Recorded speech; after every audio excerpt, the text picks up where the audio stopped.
YouTube, how we doing? Pass the prop. MLB is back now. We're coming at you guys. We got futures bets, props.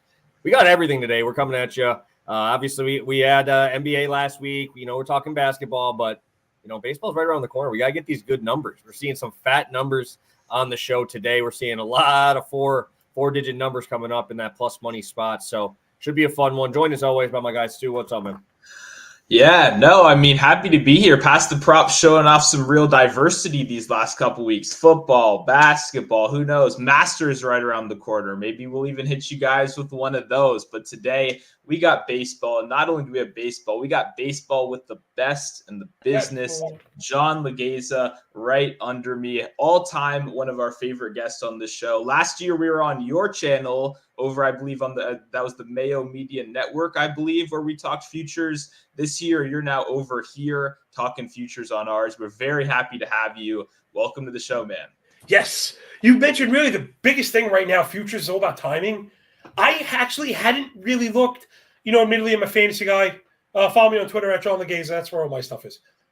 And, I'm getting ready for my betting, the daily betting, all the bettings, all the betting that's coming up.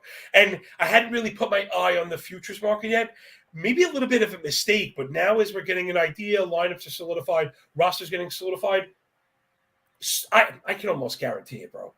The numbers that we drop today will going to be lopped in half in 2 weeks, right? Let's say by St. Paddy's Day. I know I have a couple 25 to 1s in the bag. Those are going to be 12 to 1. And the 12 to 1 might be okay, but that speaks to the value in the futures market. So I'm all about it. I'm going to get some money in. Yes, sir. I know. And that's the thing is you're seeing these numbers and some of them you're just like, damn, that should not be right, where it's at. But hey, a lot of people obviously still looking at NBA, obviously still doing college basketball. So they haven't transitioned over yet. Obviously, I'm still got a foot in NBA and college basketball, but hey, this is the time to do it, right? This is the time to get that money in there and lock in our spots. So as always, happy to get this going here. And let's take a look at the chat. We got some people in here popping in already. We got Plus Money Bob. This might be your favorite day of the whole year, my friend. I don't even know if we have I think we might have one minus one. I have one straight bet that is plus 100, but obviously very, very happy to be dropping these ones in here for you. We got Fire Sports in here. We got Matt. Hey, Matt, hope all is going well, my friend. Happy to see you in here. Adam in here. Love hearing John's numbers. Yes, we should be having a pretty fun show in here today. Obviously, spring training is going on. We're seeing a lot of young guys playing here. So I guess we could kind of talk about before we get going, because I know we don't have any team props, right? We don't really have any wins props. We're doing all player props here. Is there a team you're most excited for, Stu? Obviously, we won't talk Brewers and Nationals or Yankees for John. But is there a team that you're most excited to see some new guys, see some new faces?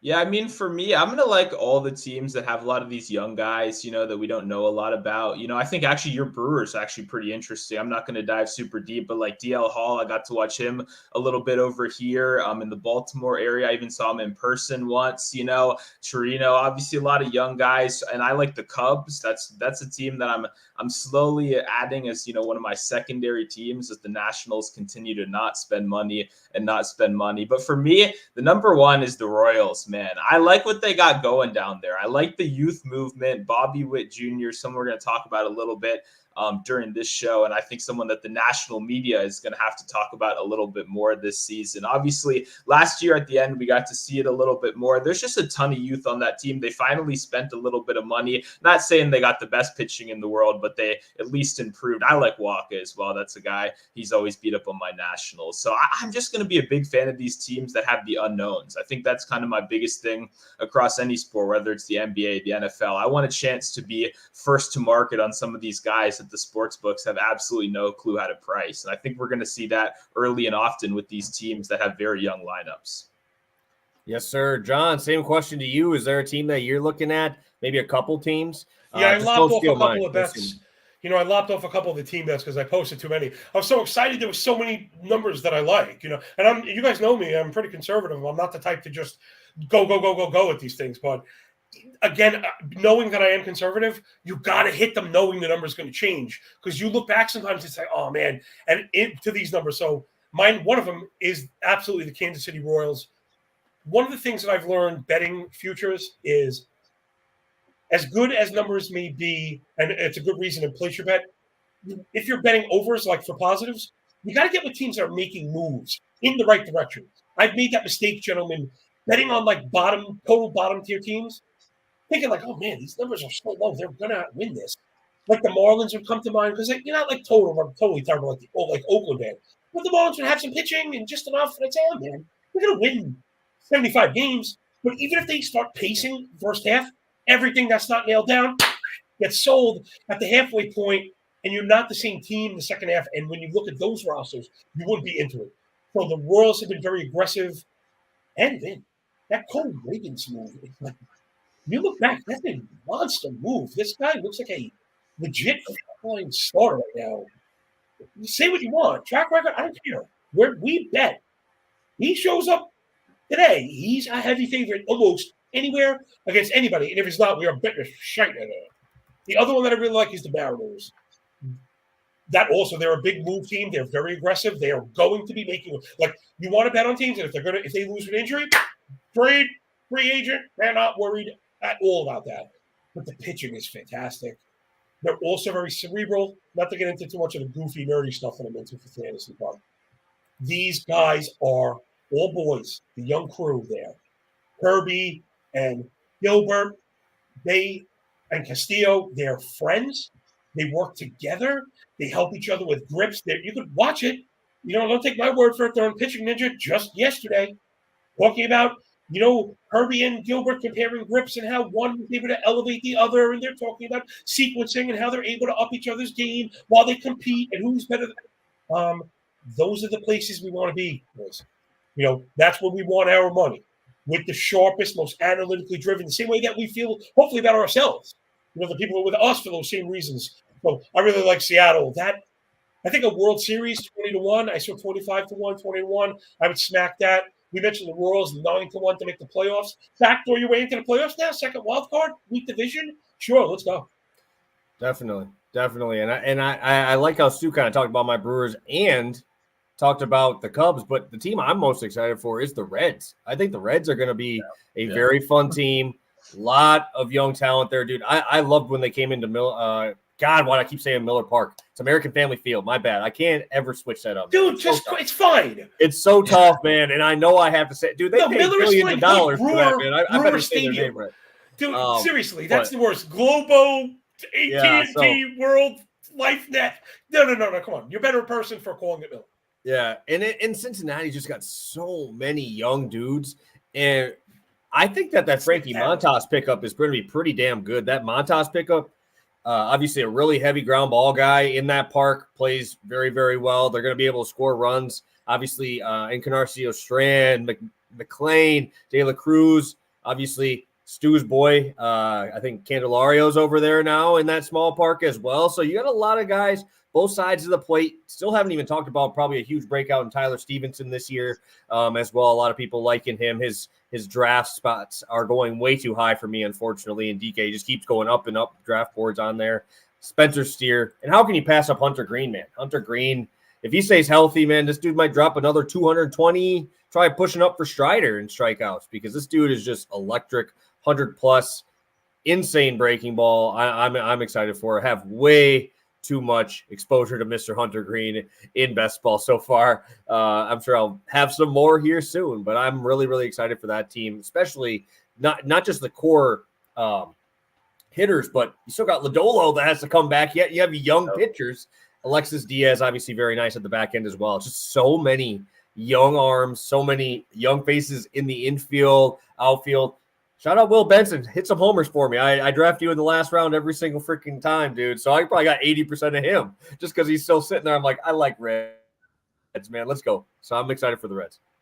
Yeah. I mean, the only bummer is some of these guys like Candelario, who I like. It's like, how about we let the young guys play? I like Candelario as much as the next guy, but I want to see as many young guys as possible get an opportunity. And you mentioned best ball. That's why this team is like the hardest possible team for me in best ball. It's like all these guys are being drafted like they will all get the individual opportunity to, eat successfully, right? It's what we talk about with kind of rookies and young guys. You're buying the unknown, the what could be, right? But these guys all can't be at the same time, right? I mean, I guess maybe if you're really, really bullish on this team, then maybe you might disagree. But that's the trickiest part for me, is which individual pieces of the puzzle am I buying? Because the De La Cruz is going to be priced accordingly, you know, but even the rest of these guys, you know, the price just keeps on getting more expensive. Yeah, that Candelario move was a bit weird. He's good, but I didn't feel like they needed that. Noelvi Marte and, you know, Matt McLean, like the infield was kind of there. Even India is a pretty decent piece, not the best defender, but he's good. And then Steer kind of plays like everywhere. It just felt like they had so much already, and they don't pay anybody. So money doesn't dictate playing time necessarily, but usually really cheap teams, they pay somebody, they get run. Mm-hmm. So you think, and Kemar is a very good defender, and he's a good enough hitter. So you think he's going to play, right? He's going to play first base, I guess, every day. Because it looks tracking like Noelvi Marte is going to make opening day. Yeah, it's really crowded there. I've struggled also. I'm with you, Stu. One of my like blind, and that's a blind spots because I see it, but one of the ways I could get backdoored in best ball and fantasy is if individual Reds really go nuts. Because I'm with you. My projections are all not short on per plate appearance impact, but they're short on totals because of playing time. Yes, sir. Yes, sir. Good talk. Obviously, that you got to be on the field to get numbers and contribute to the team there for us, at least for our best ball lineups and stuff like that, and fantasy for year long there. So, obviously, happy to get through all of those and get through there. But we got a lot of picks for you guys. 25, you guys in here live with us right away. Hit that like button for us. We appreciate it. Obviously, show some love to John in here as well. We have his Twitter link in the bio of this video. Jeez, man, that was a lot harder than it needed to be to say that. But I will get the one spot. We have our two short odds, me and Stu. We both have one spot where we're, you know, pretty close to even odds. So I want to get those two going here. And obviously a guy we hear a lot about on the show from Stu most of the time, fading. And I guess it continues here. Yeah, we're going Josiah Gray under 8.5 wins, -110. This is tough for me as a Nationals guy. I also do have some Mackenzie Gore under 8.5 as well, and they're for very different reasons. Gore a lot more is health centered, and obviously the overall ceiling of this team, in my opinion, is extremely capped by that fairly pathetic offense, and then what is a fairly pathetic pitching staff as well. And one thing before we even, you know, dive deeper, obviously you have the benefit when you're betting unders of injury stuff, and I don't like to wish that upon anyone. But Josiah Gray has pitched so many innings over these last two seasons, right? When you see this team like really like crumbling, right? The Joanna Dones having to be called up again and again, like the absolute desperation. They're still throwing this guy like 6 innings at the end of the year when this team is beat. And I'm really concerned as like a fan of this team that watches, you know, every single outing. I don't know how you're going to be able to keep up something like that, especially when they haven't bolstered the pitching staff, right? So it's still Corbin, it's still Williams, who's a converted reliever. Like these guys are not going to get deeper into the innings, and the young guys have battled so many injuries, the Rutledges of the world. I just don't know how they keep asking Gray to pitch this many innings without running into some pretty serious injury stuff. But even when you look at last season, there was no injury stuff, right? We still went under this number with a pretty insane 8-13 record, right? That did just show you how many times he crossed that 5-inning threshold, no matter what, when you can be on the docket for 13 losses, right? That shows obviously the strength of the team. But one thing that I really want to touch on with Gray, and the reason that I'm not buying his career trajectory going forward, is I just don't think we're going to see the proper development with the fastball. It's been a couple of years now. And like his curveball and his off-speed stuff, even though he continues to toy with it constantly, it's really good. The problem is always, how do we get to the off-speed stuff, right? How can we set that up? And there was a point last year where I was actually betting on his strikeouts a decent amount, but he was still in the curveball and the off-speed stuff almost more than half of the time now, right? And we can bet on that for like small peaks of the season, but then the league catches up to that, right? And then we see those down stretches, and that's where the power comes. So when I'm looking at like a fresh docket, right, a whole offseason to progress, and we go back and we look at last season's stats, a lot of it kind of backs up what we saw, right? 19th percentile expected ERA, 34th percentile expected batting average, 38th fastball velocity. The K 31 percentile. A lot of the stuff that you want from a strikeout fly ball pitcher was not there, right? This is, I mean, the ballpark stuff is whatever. It's not like Nationals Park on a hot day. It's pretty rough as a guy that's bet Philly homers against this team for a lot of years straight. Firsthand, I can tell you how brutal that is. But for me, just going forward, I'm just not buying that he can successfully set up that fastball, that we're going to see enough improvement where we can really see Gray turn things around as like the number one starter that we kind of hoped he would be when we made this trade. So I don't mind Gray. I really don't. I think he's going to be out there. The innings are going to be solid, but this team has no offense, man. It really doesn't. And when you got to win games to win your pitcher, right? So I just feel like there's so many outs here, whether it's an injury, whether it's the minimal success of the team, whether you're not a believer in Gray, whether you're not a believer in the offense. Like, I think there's just too many different directions. Obviously, look like the Bat X has him at 7 wins. Steamer, I believe, 7 wins. A lot of the sharp projections and stuff are under as well. So for me, there were just too many different factors. And like I said, you kind of mentioned it earlier with like Reagan's, he's going to go in as like a heavy favorite. Like, you're not going to be able to, he's not going to be a favorite in a lot of these games, right? It's going to be hard. Like, sometimes when I want to buy a guy during the season or I want to sell a guy during the season, you're not going to be able to do that. And I think the futures market is kind of a good way to get ahead of it. So a lot of rambling. I know we don't have a lot of Nationals, fans in here, but I really do like fading Josiah Gray this season. Dude, that was so good. But I was sold like 5% of the way into that. You did such a great job, but it was like, there was such overkill. What a great. See, you know what's funny? We spoke briefly off air. I don't really hang short futures. I get a bad reputation for saying that you shouldn't. I don't necessarily believe that you shouldn't. I don't. I like to bet plus odds during the season. I'm just not really looking. I don't know, maybe because I struggle to price it.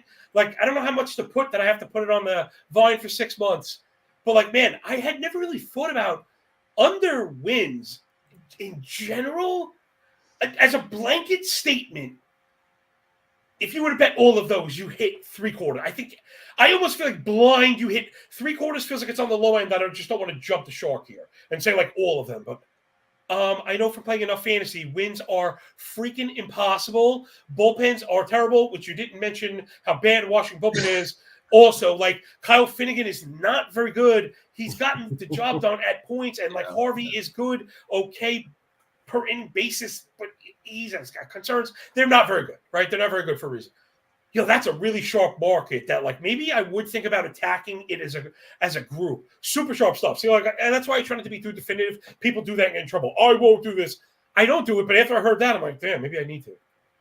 Yeah, and I will say the one thing about the massively betting unders I've noticed is some of these elite teams, the wins are suddenly projected a lot lower than you'd expect. So I think that's maybe where the market balances out a little bit.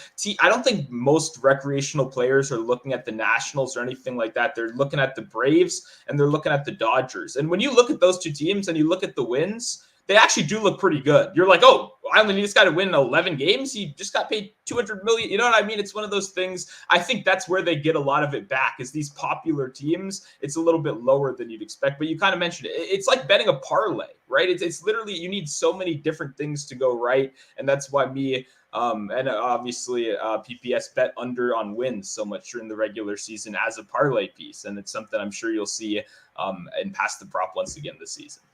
Yes, sir. The no win is always one of my favorite juice producers because you got to trust so many people. Like, Josiah could go out for a 6-inning shutout, right? He goes 6-inning shutout and still not get the win. You know what I mean? So I will do my non-long shot plus money one, even though part of it is a long shot plus money. But I know John's got 2 really long ones that we want to make sure that we get all those in there as well. So I'm going to go with mine. I'm going to go with Rafael Devers RBIs. I really like his over 101 RBIs here at plus 100. I also like 20-1. I like that sprinkle a lot on him to lead the RBI category there because I am really, really high on Tristan Casas as well. I have a lot of exposure to him. I want a lot of exposure to him. I think Tyler O'Neill getting moved over there too. They don't really have too much righty pop in there. And I think that's going to help him out as well. Also, Yoshida's on-base percentage was through the roof last year. I think that will obviously help out Mr. Devers there too. But I just looked at some of these, dude. Like, I bet on Devers hit so much last year, and it just wasn't turning over into RBIs. And I was just really curious why. because this guy's top 5% of the league in exit velo average, max exit velo, expected slugging, expected WOBA, literally all the numbers that I look at. He's top 2% in hard hit rate in the MLB and only strikes out about 19% of his at-bats, which is extremely low for a guy who's hitting 30-plus home runs a season. I love to see that Glass now gets moved out of the division as well. You see a lot of these better pitchers get moved out. Obviously, Burns gets moved in. You know, it is what it is, but I love having a lot of games in Fenway. Love that short porch and right. You know he's getting at least 4 homers off Garrett Cole this year automatically just because the dude owns the guy. But I really, really like Devers this year. If you want to go into like all of the other data and numbers there, we also could talk about Duran, who I like a lot. I know a lot of people are high on Duran as well. Hopefully he can be a good table setter here. A lot of stolen bases gets the guy over there, but I expect to see him more in the 4-hole this year as well. I like that a little bit better because early on in the season, he was batting in the 2. And I think 65 games in the 2-hole, he batted 268, 43 RBIs. And then you saw him move to the 4-hole, and he had 52 of his RBIs, batting 296. Obviously 20 home runs and only 5 more games there. So I think you start to see him move towards a little bit more of that power stroke, putting in the 4-hole. And I expect a lot of stolen bases from the top end of this order too with Duran. I really like him as on his own there as well. So I like Devers. This Red Sox team's around 82 wins. So if they're getting to that, Devers, I feel like, has to be the main cog in the engine here. So sign me up for some Devers. I think 20-1 is a little bit too high. Yeah, I mean, I think my main concern obviously was just kind of lineup positioning. You addressed it a little bit at the end right there, but obviously Duran, Devers, Casas, Yoshida, that's a lot of lefties to start up a lineup, you know, so it's going to be interesting where he slots in there. Some of the stuff I was looking at did still have him for a lot of second 2-hole, you know, projected at bats, which is a little bit scary. But you mentioned, I like Duran a lot as well. Duran, his stolen base number moved. I bet it at 24.5 a couple weeks ago. Now it's like 26.5 kind of across the board. And I don't hate it there. But that's definitely, Duran's a guy that I have in a lot of best ball as well. And I think this is going to be a team that we bet on the top of the lineup a lot this year. I don't know if we're going to make it past the 5-hole necessarily, but those hits, runs, RBIs kind of spots for just those first couple hitters, I definitely think will be a good look because it's a good start. It just kind of falls off a cliff, you know, and even if Trevor Story is going to be the part where we fall off the cliff or not yet, who knows what that guy's going to give us this year. So I like Devers a lot, though. I will never, you know, say anything bad. He's made us a lot of money on the show. Yeah, no, and I mean, I didn't even mention Trevor Story. Didn't even talk about Trevor Story. Vaughn Grissom probably getting the starts too as well as a right-handed bat, a little bit lower in the lineup. But, I mean, you saw him when he was with the Braves, man. Put him in the 8-hole, and then you come back around to the top, even if he is the 2, right? Say he is the 2. I don't expect it a ton, but even if he is the 2 and we have Vaughn Grissom at the 8-hole coming back around, you got Duran still stealing second base.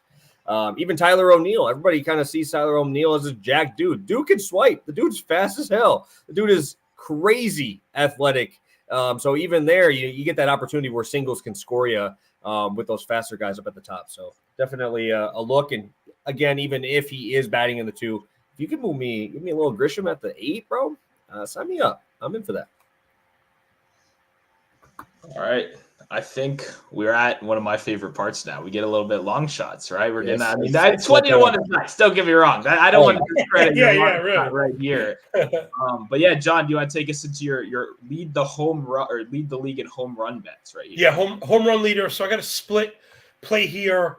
And again, there's a little bit of strategy to it also. It's a good way to approach futures bets sometimes, especially when we have really long odds. Let me not bury the lead. I got Adolis Garcia, 45-1. Marcel Ozuna at 80-1. Right, so those odds are long enough to take whatever you were going to bet, split it in half, and now you run 2 of them out there with a chance of hitting, 60-1 on your investment. I like to play with the dial so they pay even outcomes. But again, we're getting into the weeds. But just to give people an idea, there are different ways to play this stuff. A lot of it kind of speaks for itself, right? Okay, so what are we looking for, right? We're looking for guys on good teams. Atlanta and Texas check. The reason why that matters, of course, people, is the more runs you score, the more lineup turnover you get. You guys are experienced prop bettors. When you bet total base stuff, you understand how valuable it is and how hard it could be to, even if you love a player and he's playing great at the time, and even if you love the matchup, if they're on a team that's just not projecting enough runs, a lot of times you don't get the extra appearance. And these guys are in the top third of the lineup that also averages 6 runs a game. You get 5-6 shots at it. And when they run the table and they beat up teams, sometimes you get the back end of the bullpen where we feast. And that's just kind of, I know it's stupid to kind of dog pile teams to look for that, but that is part of the equation here. So you get Ozuna, you get Garcia. They're both ridiculous. They both play every single day. Great surrounding context. They were 6th and 7th, respectively, last year to lead in home runs. So right off the bat, I just kind of, unless you feel like Adolis Garcia and Ozuna, I don't know if you've seen these guys, they legit look like heavyweight prize fighters. Adolis Garcia looks like a heavyweight prize fighter. He is sick yoked. Guy is sick. He's got unreal power. I don't know why people are selling him short going into last season. Anyway, the power, I don't know. It's like the stats. The stats are just through the roof, all the power stuff. So these are like the two of them. Minimum 41% fly ball, minimum 49% hard hit, minimum 16% barrel, minimum 11 blast. Just really sick stuff. They also, both of them, one of the things that I've been incorporating into my fantasy work, which has been pretty productive, is focusing on pulled fly ball line drive events, right? When you pull and lift at the same time. It's actually funny. You can check out my Twitter. I just retweeted today because it came up on a podcast that I wanted to have it resurface. Sometimes tweets die. But it was that you got to be careful. There are players with pull rates and fly ball rates that you might not think are very high, but they have a very high rate. Now, these are not these players, but I'm just saying that it is worthwhile to focus on that. And they both have, per plate appearance, 13%, meaning they each had at least 78 pulled fly ball events. So in Garcia's case in particular, he only converted 17 home runs, which was like league average 22%. If he runs hot on those, he gets another 10. Just right there, just replaying last year over. Remember, the numbers are there, right? These are Adolis Garcia's pulled fly balls. Like one of the juiciest things that you could ask for in baseball. So yeah, 45-1 and 80-1 for two of like the most beastly hitters on a per plate appearance basis that are also in ridiculous environments that are going to get all the turnover. When I was mentioning the odds that are not going to be there in St. Patty's Day, yeah, Marcel Ozuna is not going to be 80-1 to lead the league in home runs in 2 weeks. Yeah, you also, get the benefit of the doubt of like you can't possibly pitch around either of these guys. Another great lineups, right? Like it's truly impossible. And once again, as someone that's in the trenches betting these home run bets every day, there's a certain point. Adolis Garcia is a guy that you couldn't get him above 300 at a certain point last year. He's just sitting at that like 280 mark, which previously was only designated for like the Aaron Judges of the world, even the Jordans of the world. We're starting to see Adolis on a day-to-day basis be priced in that range. So it's interesting that they have now a season of data with that, and then they still kind of priced him in that more outward, like long shot, category. That's a lot. 45. Yeah. I get that it's not necessarily like you need to name 44 other players to find value there. I get that. But when he's like 6 or like 8, yeah, that's where we want to be, right? That's where you want to be. That number in particular of everything that I looked at today, that one was just like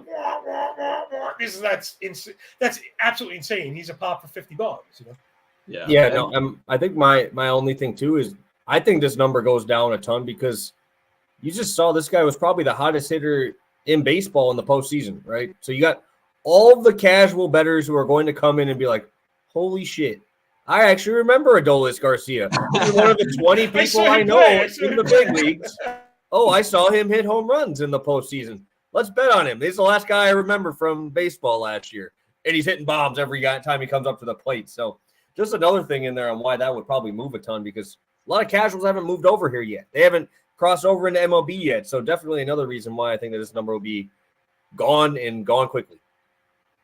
100%. 100%. Yeah, I like both these looks. I'm definitely going to be adding this in. And the final thing I just want to say too about any of these markets, whether it's most home runs, most steals, anything like that, I think this is the range where you want to be, right? In a season, in a sport like baseball, right, where you have to play such a treacherous season, it's kind of unimaginable to go to the top of the board, right? To lay the like plus 500 and stuff like that in a market like this, to me, is pretty crazy. Obviously, it's not even like an MVP or anything like that. It's like in a market like most homers, I think it's more wide open than almost anything else out there, especially with the top of the board having those injury concerns. So definitely like these looks, definitely going to be tailing these 100%. And also they'll play these dudes as DHs too. Same thing with Devers. Like if they're not feeling it, they'll just DH them because they're the best possible hitter on their team, and they're not going to take the bat completely out of the lineup, even if they're a little dinged up. They'll be like, we'll DH you. You're good. We'll play you still. You're still going to get 155 games out of these guys, at least from the plate portion of it. So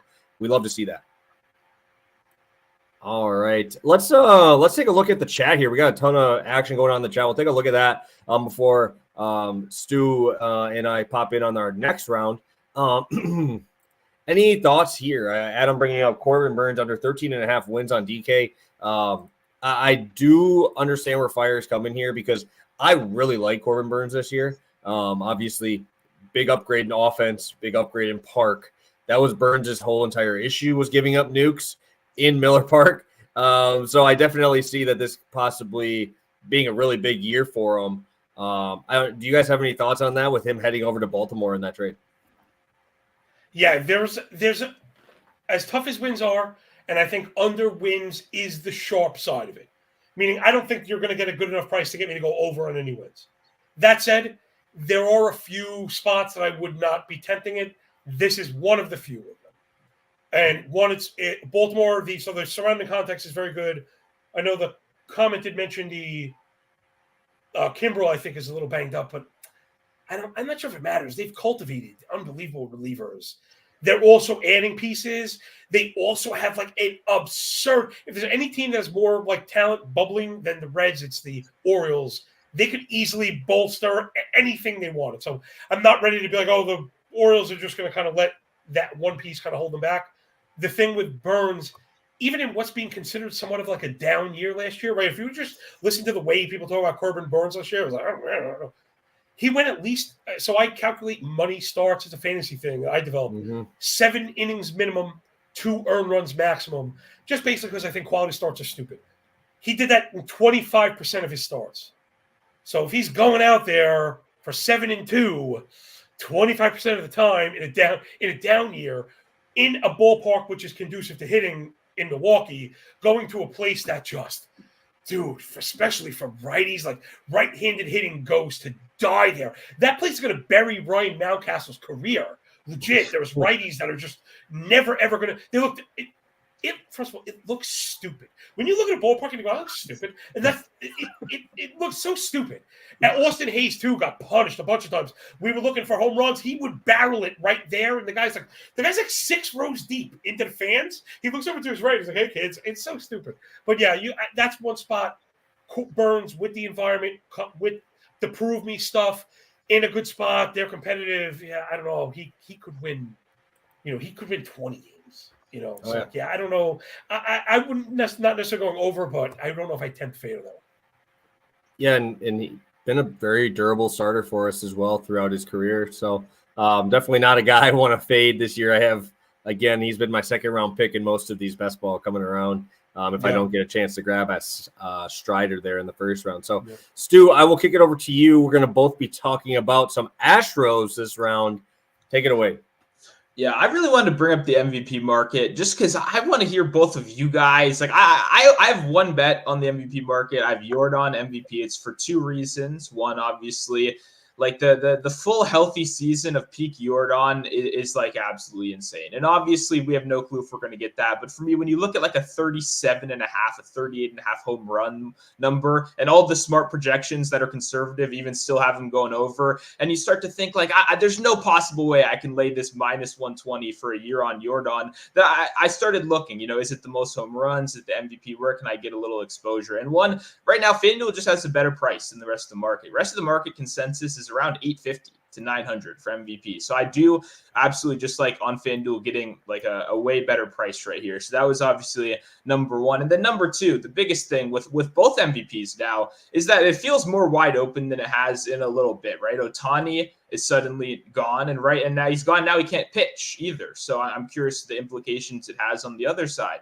Then we got Aaron Judge, who's obviously the next in line. Now you bring Juan Soto to hit right behind him in a contract season where he could be in line to make more money than any baseball player has ever made at the end of the season. It becomes very interesting how you give credit on a team like that, right? When you have two absolute killers back to back, and obviously health can play a part for both of those guys, and it can swing this award in a bunch of different ways. But for me, when I look at like the clear, guys that it would be obvious to give it to, and you see a multiple options in this division and even on the other side with like Freeman and Betts, and they're on the same team, that I instantly want to see like, where can I just get that slightly better number? Where can I find a little value compared to the market? And I think Jordan, knowing what we know about him now, the power profile, the dominance, if we can get a full season, if we can get that peak, then I think he is the guy that can slay the Aaron Judge mountain, right? That can become so hard to overcome. Or if Judge has injury stuff, Juan Soto, something like that. So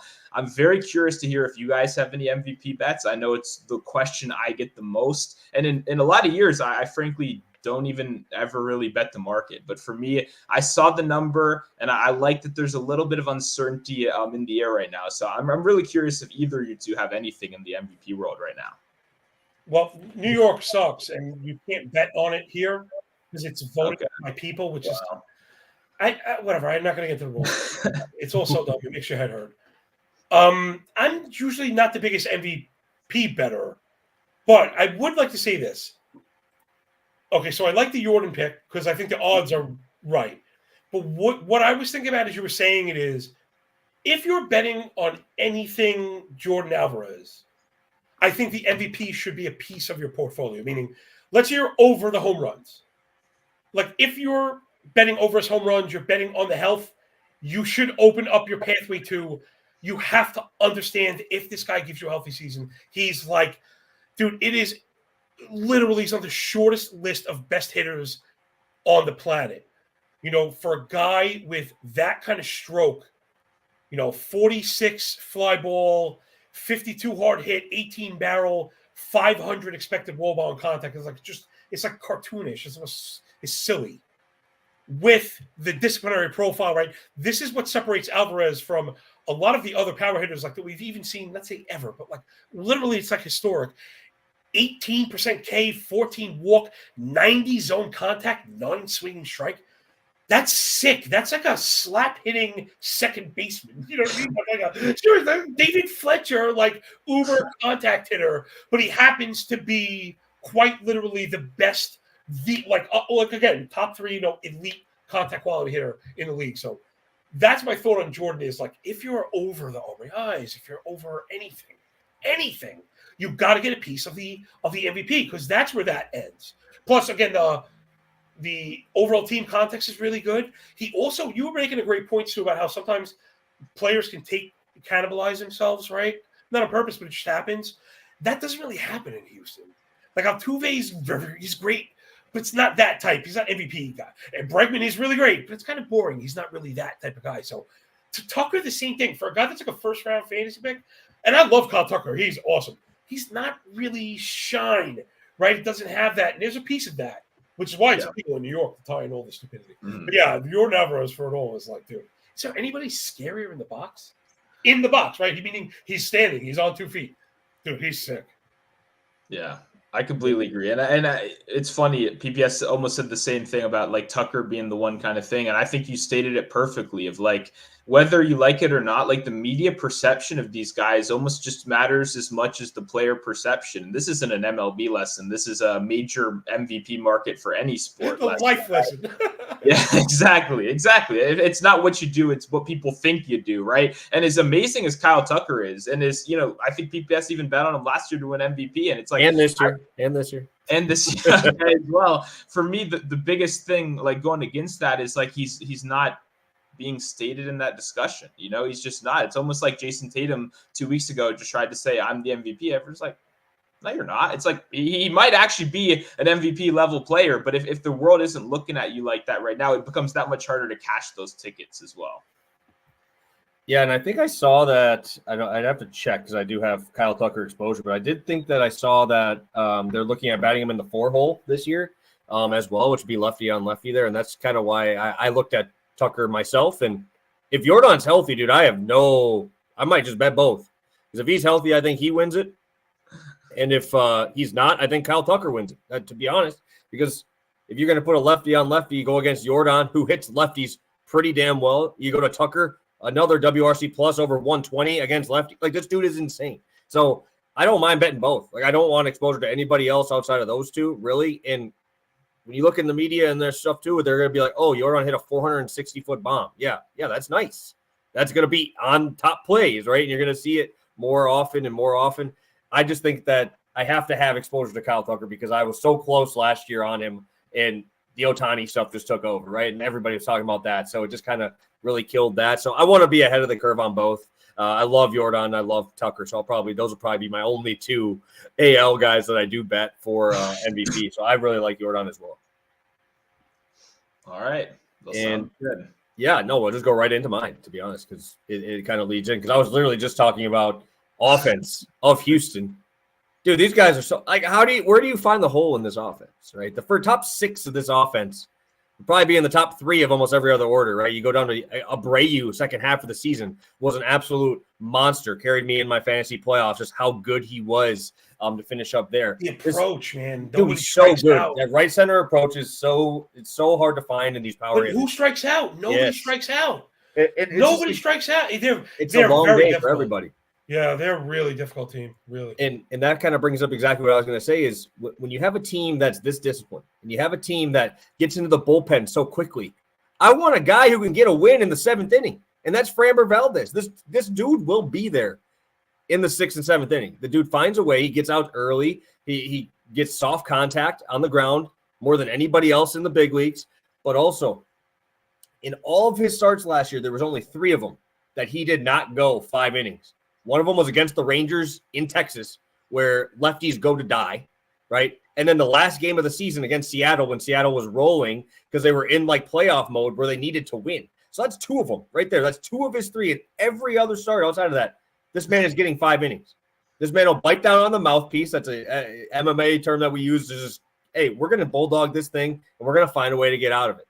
I love this bullpen addition. You got Hader now and Presley.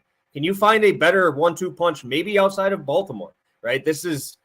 We just talked about why we bet the under wins for Josiah Gray. This is a reason why you want to bet the over wins. Imagine you go through 7 innings of Valdez and then you're handing it off to Presley, who's won and got saves in World Series. And now you're going to bring in Hader, who's probably 1 or 2, wherever you want to put him in closer rankings. What are you going to do? Like, there is no point where they let off the gas pedal. They had Rafael Montero bringing 100 in last year as well. Like, there's just so many good arms there. You have an offense that is unbelievably elite at everything they do, righties and lefties. I have a ton of Bregman already in best ball. I've talked to Stu about that already. I love grabbing Bregman. The dude is so consistent. And then you're going to tell me they just added on to the bullpen, which some people would say would be their weakness last year. I like Brady more than I like Presley, I think, too. Oh, my God. They're really good. This is absurd. This team is absurd. I wanted to bet the over 92.5 wins, but I'm like, why would I bet that when I can go for a guy who's 3rd in AL Cy Young voting right now? That's what they have him at 950. If I'm going to bet him at 950, he's going to have 20 wins, right? If he's going to win the Cy Young, he's going to have to put up massive numbers in terms of the win category. And I don't think that there's a guy out there who has a better setup for this. The only negative of the whole thing is that he doesn't have Maldonado. That's literally the only thing against him. That's the only thing anybody can say bad against this guy. And now I'm going to get an upgraded offense, an upgraded bullpen, and a guy here who's got unbelievable stuff, can go 7 innings 3 times, dude. 3 times this guy hasn't gone 5 innings in a game. And that is absurd because you could throw Sandy Koufax and prime Sandy Koufax against that Rangers team last year in Texas against a lefty, and it don't matter. That dude, they hit every lefty to the moon. They were so good against lefties. Them and the Braves just killed them. And we faded them every time when they went up against those two teams because they were just ungodly in terms of the numbers. So I really like this Framber bet. I think he's going to have so many opportunities for the win. And sign me up for some more Hader. I'm betting on Hader and Presley at that back end to hold those wins and get those numbers for us. That money start metric that I dropped before, Framber is a distance maniac, and like Stu's nodding because this is where that was super sharp for Framber to go for wins and capitalize on the distance and the contact. Although fantasy stuff, aside, there is swing and miss stuff in his arsenal. And that's part of why he's so effective. When he needs to reach into it, he's got multiple swing and miss pitches. Like people, you know how it is. He's the ground baller, and everyone thinks like ground ball is automatically associated with contact. When it's more early on, he's spotting low away, spotting in the corner, trying to, he wants you to swing because any contact can make him weak, and he gets out of it quick, allowing him to go deep. So he was second in the league in both total money starts and by percentage. So behind Logan Webb, who's another one of those guys, 11 money starts, 35.5%. 36% of the time he went out and gave you 7 and 2. Yeah, and now it's funny that you get, as I talk about it, I'm like, that's why I use that. We're like, quality starts, literally nobody cares. 6 and 3 leaves you, dude. 6 and 3, Josiah Gray. You're not getting that win. You know what I mean? Right to you, Yahoo! Josiah Gray's up. 3. That didn't do anything. You might have probably losing. Mm-hmm. The 7 and the 2. I a long time ago when I first got into athletic stuff, writing stuff, I ran all the numbers, and obviously not to reinvent the wheel, but sometimes you need to see it. It makes a tremendous difference. The extra inning and the extra run just totally boost. And that's kind of why when we talked about the win totals, where I would take my spot. So Framber, the opposite of Corbin Burns, checks a lot of those boxes, man. You mentioned the durability, his style plays into distance, the context leads into wins, the Hader edition. But again, it's funny, you said Presley for me. I like a Brave more than I Presley. So yeah, they're really good. They are really, really, really good. So yeah, you gotta like Framber all the way. Yeah, I was gonna say nothing. Also, last thing to where we mentioned narratives and sexiness, he's the kind of guy that probably falls short in Cy Young. Yep, you know what I mean? Exactly. Even if he could win you 20, he could win 20 games. If you told me there was a pitcher that won 20 games with a sub-3 ERA and didn't win the Cy Young, I'd say it's probably Framber Valdez. Yes, sir. Yes, sir. And one other thing I want to mention, you talked about swing and miss stuff. This boy was striking out 32% of lefties last year. Like this ain't just a guy who's just in there. It's in there. Yeah, he's not just trying to give you a little contact. 32% on there. I think it's 2 pitches. I think he's got 2 pitches with a plus 30% whiff rate, which is really that's like the benchmark for excellence, right? It's not just like, oh, it's okay. That's the benchmark for excellence. When you can go in your bag with 2 of those and still have an overall 60% ground ball rate or whatever, dude, he's so good. And best ball, you nailed it. When quality starts and wins get added into it, he should be an ace, like a top 3 kind of guy. Yeah, I'm grabbing he doesn't get that love. I'm grabbing like 5th round. No, you're really sharp with that. That's a super sharp pick. I haven't really done DK. I know you're doing DK. I'm doing more underdog, but it's the same idea. He falls where if he's like your SP2, yep, he's a second ace.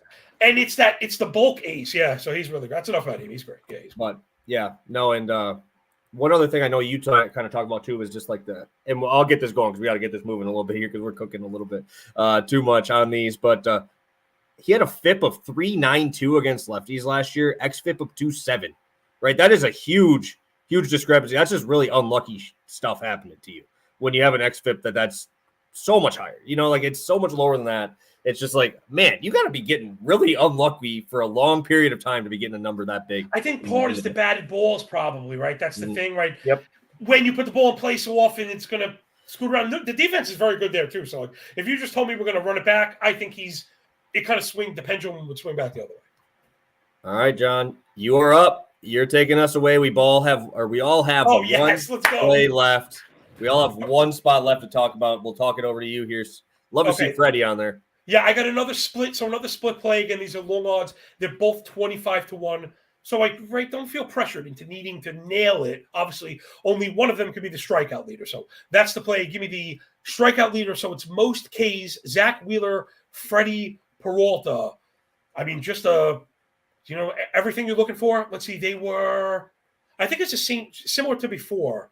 Yeah, so they were both in the top 10 in strikeouts, I got number 9 and 10 in strikeouts. So right off the bat, we got guys that go get it on a permanent basis. The thing I'm looking at it, though, especially in Peralta's case, he only went $1.65 2/3. He had a 30% K minus walk in the second half. Not like K rate. Like, that's you're going to check your numbers again.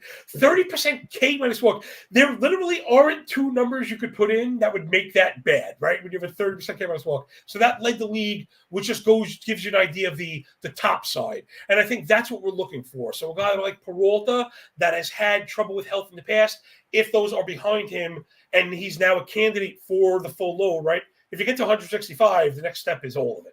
So if he's healthy, we get 32 starts, and hopefully it's getting to the 195 where, he could just do it all. There's no questioning Milwaukee's ability to cultivate these guys also, right? So that's something that we'd like to see. Unfortunately, one of the things that you didn't really mention, because you're a fan, I get it, with the Nationals, is some teams fall flat when it comes to R&D, research and development, and analytically maximizing these pitchers, like the opposite of Seattle. Cleveland, LA, the Dodgers, they get the most out of it because, again, I believe in the analytics. You're getting that in Milwaukee. So that's the thing for pitching that I really like to see.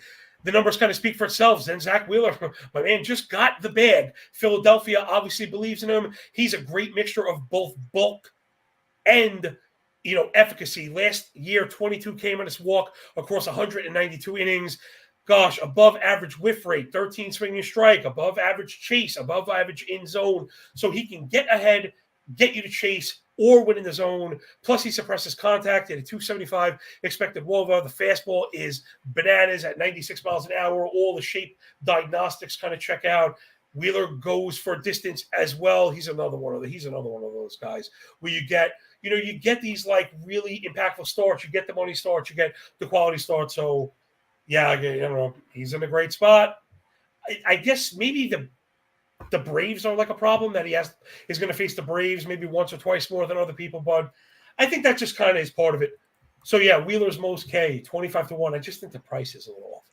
Yeah, I mean, hey, for every Braves though, there's the Nationals, there's the Marlins, and there's the Mets going right back at you right there. So the Mets especially, the Mets strike out a lot. Yeah. The Nationals, not as much as we wanted to, but that doesn't always carry. That was a big thing we were on last year, but also Gallows here as well.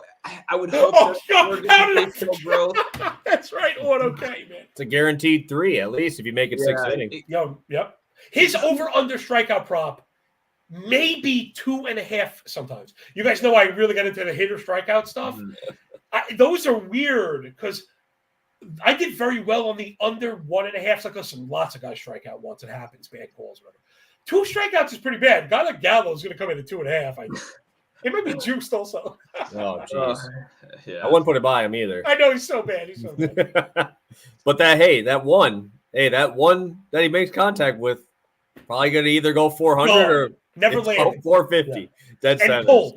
Pulled. Like, if you ever look at the angles and the exit velocities and launch angles of his stuff they're otherworldly. No one does it like that. But it's also why if he doesn't hit it perfectly, he's out all the time. Just it's straight up in the air. Like, who else hits 160 mile an hour pop-ups? There aren't that many of those. I don't know, but he wanted to end his career the same way Adam Dunn did, just hitting him straight up. 40 bombs, batting 147. Yep. I'll take it. All right, Stu, you got the one stolen base spot, and I also have a little spot on it as well. But really like this combo here. Both of those guys, pretty nice prices. Yeah, I posted in my Discord a couple days ago with the thinking the Acuna news might shift it, but it's still the same pricing on Bet365 right now for Witt 11 and Abrams 16 to lead the league in steals. This one is pretty simple. I've obviously been doing a lot of yapping the whole time, so we'll go a little bit quicker right here. These are two guys that can steal 40 bases on teams where they frankly don't have much to lose. I mean, we're going to let these guys absolutely rip it from the top of that lineup because there's no support behind it. And Abrams is so talked about right now. It's the split between the first half and the second half of the year. I'm seeing Twitter threads, all that stuff. You don't normally like to be on that side of it, but I think as we've talked about and as more people get into the market, I don't think this is going to be over 10-1 as we close. Acuna obviously is the scariest guy in the world up at the top, but the injury stuff does give you a little bit of hope right there. Obviously, if he's healthy, he's chasing historical landmarks, right? It's a tough thing to catch. But then the second guy on the list, a guy that you only paying like $225 for, is a guy in Esteury Ruiz who we don't even know if he's a good baseball player, right? I mean, this guy is on a real team, is barely making that bubble to break spring training, right? And I mean, sure, that's the reason I was heavy on him last year on the Athletics. I had so much money on his stolen bases because he's at 29.5, and you're not paying a premium on anything. Nobody knows who this guy is. You have to bet him to swipe 50 bags this year if you want to break even money. It's insane. And it's the steal leader, once again, it's like 225. So when I look at the top of this list, I don't see that much of a difference between these other two guys who are in that 40 steals a year range, who, if they're healthy and have this, elite workload and who already get on base, right? We don't know if Ruiz is going to get on base. Witt and Abrams are going to get on base, right? This is the heart and soul of these two teams. They're two fairly contact-heavy teams. There's not that much power. Once you get them on first, you got to get them to second if you want them to score, right? Because Joey Meneses is tapping a floater up the middle. That's all we got. So I like both of these, short and sweet, both over 10-1. And I don't think obviously outside of Acuna, if the injury stuff does give us a little room, or even if not, it's a season-long award right here. And I like both these guys. Yes, Wait, sir. hold on, real quick on Abrams. I love this pick. I had this and pulled it off because when I saw that you had it, so. It's weird. People kind of try and box these really young guys. And I'm not one of the super high guys in fantasy because of the cost, but we shouldn't be selling him short. Like I wrote him up. He's going to be excellent. And I think where you're really going to get it is the steals. Like you got to look at these guys as far as trajectory goes. Yeah, he stole whatever. What is it? 40 something. What do you see? 47 bags. He had 33 in the second half though. So, like, as they moved him to the front of the lineup, they showed the confidence. You see the improvement in his game, and then him realize, and this is one of the things, like, we weren't dogs out there. This guy wants to win. Former first-round pick, 6th overall, he's a really highly touted prospect. And it's funny, man, I don't trash the Nationals. We bet on them all the time. But you send a guy to Nationals, for something they're like, oh, well, his career's over. Why? Just sometimes they're not great with developing, but it can happen. I think we saw that with Abrams. Again, forget nothing to lose. He has the infinite green light. You get on, you're running. Not just second, you can take third. And if you get to third, by all means, go for home if there are 2 outs already. Abrams, this pricing is wrong, I think. That's why I had it. I just think the price is way off. He's going to steal, projections are tough because I'm usually conservative and I get weirded out when I have an outlier. I have him for like 50 bags or like 55 bags or like, I just don't know how it doesn't happen. They're not going to hold him up. Remember, it's weird too. These things are very analytical. Like, they know how fast he runs. They have the clock and all this stuff that was much easier to time. There are pitchers with time to home stops that are just a lose. You look, they're going to run on you. Then they know that. And he's like there going, and. So, like, I don't know. There's a few guys that really can pull, move that stolen base market. He's on the short list, man. He should be like maybe plus 325 or plus, 350, where I start saying, I don't know, the 900s, the 1011s. This is another one, write it down. It's getting locked in half or worse by St. Patty's Day. Yeah, yes, sir. 100%. He looked a lot more comfortable at the plate too. I had him in my fantasy league. He just looked like the game was slowing down a little bit. Like he was taking pitches that were close. That early in the season he's were 23. nub ball. Yeah, I mean, and this high end pick. He's a lottery dude. He really was, and he's that good. And I know we're going to talk about here stolen bases on my end here. And I just think that this number is pretty crazy. This is a DraftKings milestone spot. It's 10-1. Trey Turner to go for 30 and 30 this year, 30 stolen bases, 30 home runs. I don't get it. Truly, dude was terrible for the whole first half of the season and still had 30 stolen bases. And they're leaving this number at 27.5 and giving me a 24.5 number on his home runs. I don't know about you, but Trey Turner, I had Trey Turner and CJ Abrams in fantasy last year. Those dudes single-handedly, both of them carried me all the way to the playoffs. I was fighting for a playoff spot. Those two sucked in the first half and just came alive in the second half. We're looking at a guy here who had a 901 OPS the entire second half of the season. We saw home runs galore. He had a 115 WRC plus versus righties on the season the whole year. And I know John was talking about pulled balls before. This dude had like a 226 WRC plus on pulled balls and was hitting absolute nukes. Just all you had to do was put the ball in the air, right? You hit the ball in the air to left field in Philly. That ball is going, especially in August. Those balls just fly out of the park. I just didn't get this one, to be honest.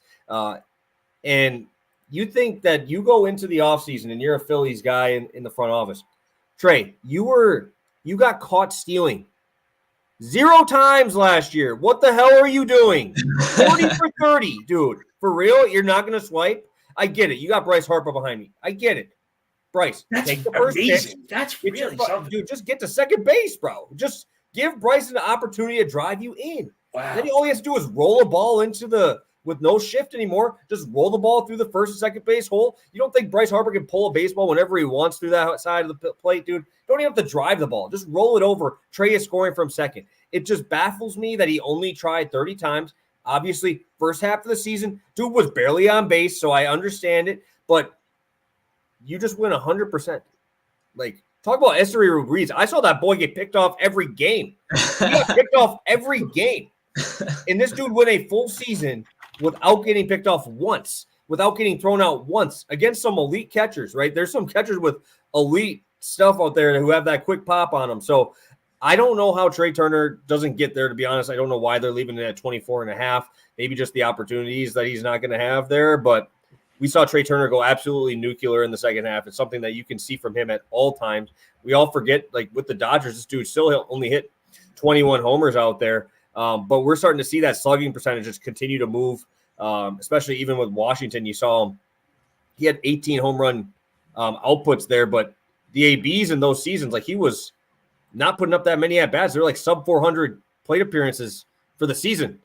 This boy is not coming out of the lineup. Even when he was awful, they gave him 640 at-bats, even when he was probably the worst player on their team for the first half of the season. Yeah, I got some good Turner stuff. This comes from my fantasy ranking write-ups. Now, nothing that you said was wrong, but if it's possible, even with all that energy, I think you even undersold it.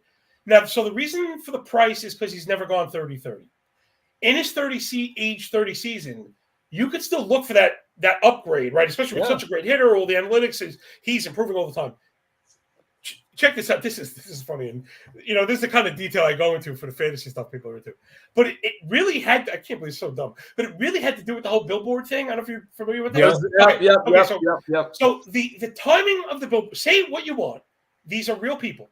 The timing of the billboard thing is uncanny. So it's not that I disagree with you, Justin. But I got to put even a different perspective. Check this out. I have it right on here. Okay, so it was not the first half.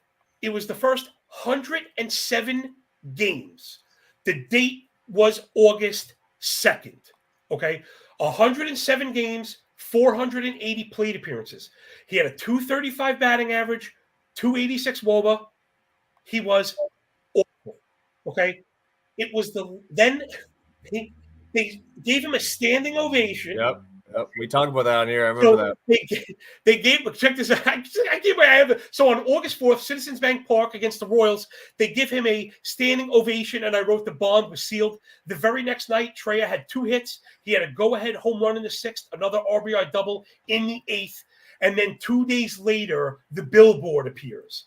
Trey Turner went in his own pockets for billboards for the city of brotherly love, thanking the people there, for the fans, for backing him. Dude, 48 games. 48 games. Less than 1/3 of a season, 211 plate appearances. He hit 16 home runs. So if your worry is like the power, like I understand we're talking about small samples, but we're also talking about mega max contract first year, okay? That quite, there's quite a bit of data on that. And there's some very successful players that, like the Jose Abreu last year alone, he sucked in the first half. It just happens all the time. And a lot of times you see it with Castellanos also. You see it manifest with chase rates, things that are out of character. Listen, once the switch gets thrown for Trey Turner, who gives a shit about the first couple months with this guy struggling? He was admitting it. He was beat down. His family was moving. He didn't know when the kids are going to school. Dude, these guys are real. I'm just saying, that number is also way off. Yes, he's never done it. The number's off at 10-1. I mean, I like him for 30 bombs as much as I like him for the 30 steals. So you got to love that. But I wanted to put into context like just how ridiculous. Through 48 games with 16 homers and 9 steals. Mm-hmm. There's your 45-30 pace right there. Whatever is crazy. So It's in the bag. Trey Turner's fantastic player, and he's another one of the guys. Like if you're slipping back in fantasy drafts to the first round, he's a 101 type of player. Like he does everything. So and you want to be behind Trey Turner. He's excellent. Yeah, no, I like this a lot at 10-1. I completely agree. I was going to bring up the billboard. I didn't have the numbers, but it was the distinct shift. Like I just happened. Dude, how crazy is that, right? No, it's so awesome that you even have that available to get, and that's a reason why you should follow our guy. That's how the ranks sell themselves. Right? You know what to fucking check those. But no, and I just want to say steals was the first bet I made of the offseason at 26.5. That number's not here, so I didn't want to give that number out on the show. But steals over 26.5. Yeah. It's 20. It's at 27 at -115. I heard 20. I haven't seen 27, but if there's 27, I see 28 on the legal spots. I'm right on DraftKings right now. Oh, it's 27 still. Oh, I like 27 also. That's what I just looked at right now. Awesome. Awesome. Then I still like. Okay, 27 is still good enough. Like I said, 28.5 was a little bit of a cutoff for me right there. But I love the steal number for everything that he went into previously right there. So at 10-1, obviously you get the bonus right here. The pace of the end of last season, I definitely want to give it a shot, 100%. Yeah. Last thing I'll say on it before we get to our recap here, because we got to get it rolling. I see it's already crazy. I didn't even know it was over an hour, but we're already over an hour. Having fun. Just looking at it, we can go the last 3 seasons, right, from 2021. He had a 46% ground ball rate, 43% in 2022. It's down to a 40% ground ball last year. That is continuing to move the ball up in the air. What we're looking for, the line drive rate, fly ball rate, are what we're looking for to go up, right? His career number is a 23.7% fly ball rate. He was at 31 last year. We love that. We like seeing those baseballs go in the air, give me that opportunity to hit that ball out of the ballpark. Let's get He's got the good elevated pull rate also. Yes, 12% pulled fly ball per plate appearance. That's 12% is kind of a benchmark for really being good. He's going to put 100 of those in play, and it's how many are going to go out, Yes, sir. All right, Stu, let's recap. We'll get your plays out here, get these guys going. We still got 20 guys in here live. Hit that like button, please. I know we're an hour and 10 in. We'll keep it going. Yeah, and I still got a question to ask John, too, at the end right here before we end it. So I got right here, stolen bases, baby. We got Bobby Witt, CJ Abrams, both to be the stolen base leaders. That's on 365 at 11-1 and 16-1. We got Yordan Alvarez, MVP, 11-1 over on FanDuel Sportsbook right now. And then finally, we got Josiah Gray, under 8.5 wins, -110 offshore, I believe, -115 on DraftKings as well. So those are the only 2 spots that have it, but I love Josiah Gray. It's obviously since it's a 1 unit, single, it's my biggest straight of the MLB Futures. Never do too many. Stephen Kwan hits, if John remembers, was on his show last year. That one went over. So I like to keep it pretty simple. Having the whole, 400, season-long straights is not fun. But I love Josiah Gray. And you can check the beginning of the video for the recap of that, obviously. Yes, sir. Johnny. Okay, I got most homers you see down on the screen. Splitting it, Adolis, Garcia, and Marcel Ozuna. Again, just massive sluggers, great teams. 45-1 and 80-1. Love those odds, especially an 80-1 that you feel that good about is a good bet. Those are good bets. So I would take those all the way up. probably the halfway. And then most Ks on the season, Zach Wheeler, Freddie Peralta. Again, right, really highly impactful pitchers on a per inning basis on good teams, and they tend to go for distance. Peralta, we need probably a little more love in the volume department, but that's the thing we're hoping for. If he gets to 190 innings, we have a really good chance of hitting that. And I think there's a better than 25-1 chance it gets to 190 innings. So give me both. Each of those are at plus 25. So again, split that one and roll it. Yes, sir. And I am going to be on Rafael Devers to lead the league in RBIs, and also to have 101 RBIs is plus money through about 3/4 of a unit and then a quarter unit on that.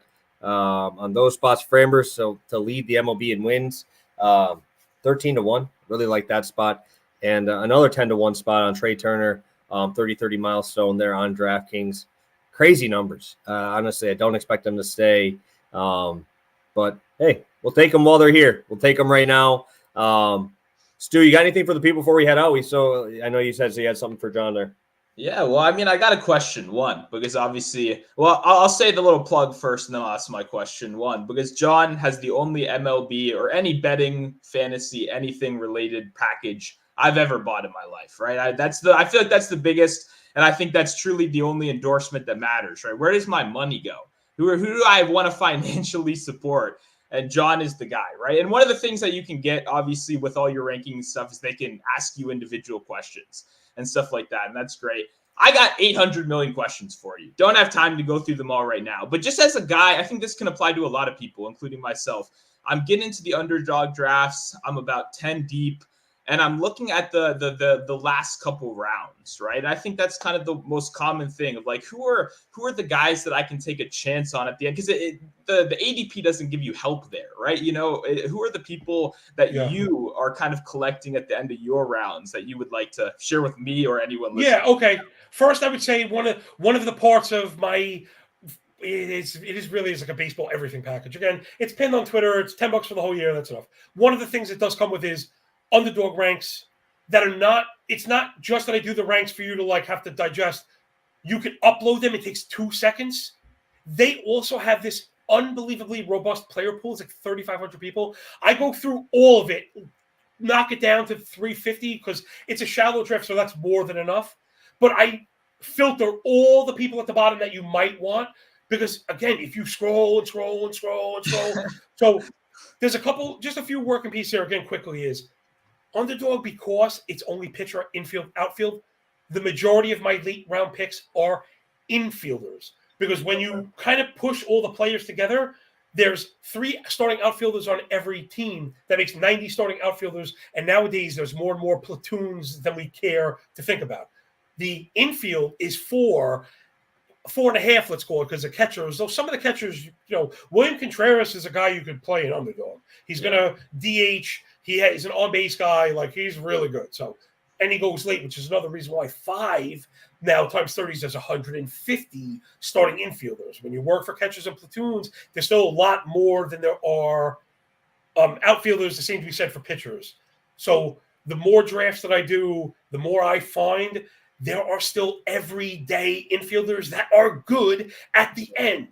Dude, like Edouard Julian on the Twins, Anthony Rizzo on the Yankees, Ty France on Seattle. These guys are going to hit in the top third of good offenses every single day. When you get to the outfielders in the last couple rounds, I'll give you the names. I'm not hiding them. But you're throwing darts. You have to settle on Nelson Velasquez on the Royals, who, listen, is kind of a sexy underdog pick because he can hit 6 home runs in a week, and that's the type of scoring that moves the needle. Need. Right? Sometimes boring vanilla is not great because those are not enough to move the needle for you. You need big scoring weeks. But, just said before, we still have to need plate appearances. We need guys to play. So it's Nelson Velasquez, Matt Wallner on the Twins, maybe like Wilyer Abreu on Boston. It's really tough out there. Is Adam Duvall going to sign? That's a guy that I might like if he signed in the right spot. But it's legit really, really tough. Those are Jose Siri also, I think, is another one of my favorite picks. But there's not a ton. Yeah. Pitchers a little more robust, but we're seeing injuries happen, so pitchers are moving up. I just moved a huge club of pitchers up like 20 spots, and I was already high in the ADP. So if you get to the end and you don't have pitchers, it's Andrew Abbott, Aaron Savale, Ryan Pepio, maybe Kyle Harrison, but these guys are moving up. And again, we're starting to make faces. So wouldn't you rather have Anthony Rizzo penciled in, number 5 hitter in the Yankees, possibility for 35 bombs, he gets on base, going to play every single day, opposed to, God, I hope, Jose Siri doesn't bat 200, or I hope Nelson Velasquez doesn't get benched. We mentioned why we like the Royals. If he's bad, they could move on without him, right? And best ball, you don't have a deep bench. Like, we need these guys playing. So, that's a little bit at every position. But, I have just found prioritize outfielders. You see that happening in leagues, man. The first 10 picks are outfielders.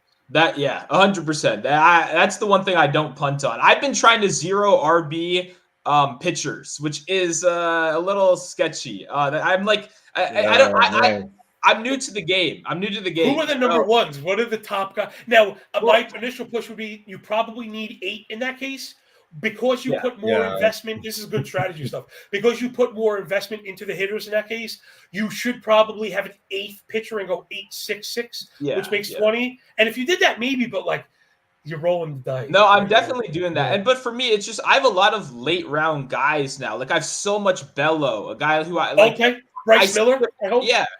I have Miller. I have Wu. I have a lot of Wu as well. I have McKenzie. I know I'm reaching a little, but I like going. Tristan. Yeah, sure. No, sure. That's dude. I'm with you. I think you need one of those. Right? There's like a bubble right now that ends with like Bobby Miller. Right? Like over there, Cole Reagans. They're probably like pick 100 in underdog. I think you need one of those guys. I think you need at least one, a guy that you hope could break out for 180 innings and really carry. We only have 3 starters, only 3 starting pitchers. So I think you need one anchor because if we're relying on like Andrew Abbott and Brian Bayo to carry us to glory, I don't know if it's gonna happen. I want you to win. Trust me, I'm rooting for you. No doubt about it. It's a tough call. No doubt about it. For me, it's just the game theory is what's so fun about best ball. I'm maybe not trying to win $1 million right now.